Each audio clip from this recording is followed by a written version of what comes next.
Let's do some cookies that you can do for Christmas or for the New Year.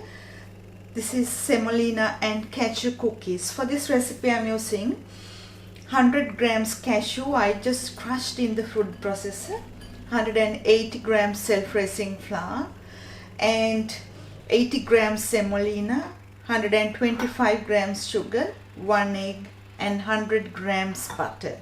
So let's start doing it. Into a mixing bowl add the butter and into that add the sugar,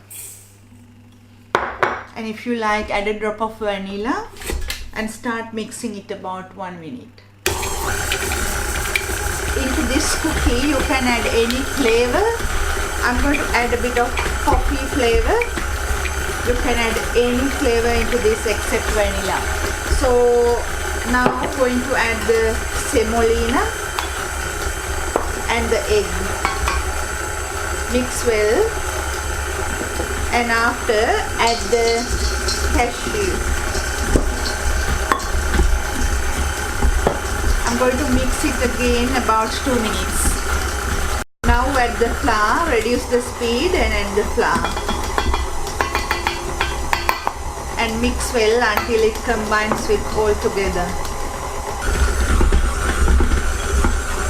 So it's ready, take it out. So the consistency has to be like this. So when you do this you can add almonds or any other nut that you like to add instead of cashew, but with cashew it gives a nice creaminess to the cookie, and the coffee flavor gives a nice flavor too, but you can still add vanilla. So get nice little balls, press it and leave it on the cookie sheet. When you keep the cookies, make sure that you keep enough space for them to spread. The other way is you can use a rolling pin and spread this and cut the cookies into nice shapes too. If you want to cut the shapes, put some flour onto the bench and then roll the dough.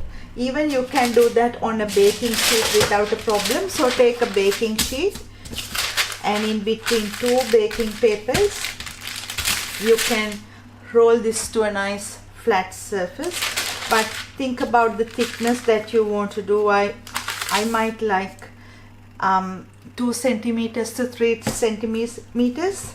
That's really nice. So take any kind of a cookie cutter that you like to add and then get it out and put it on the baking sheet. Make sure that you always cut it according to the size or the shape that you wish to have. The cookies are ready and I baked them on 170 about 20 to 30 minutes until golden brown. If I break one to show you how nice and crispy they are, with lots of cashew in the middle. To get the recipe and the tips and the tricks, visit culinarycorner.net. Thank you for watching.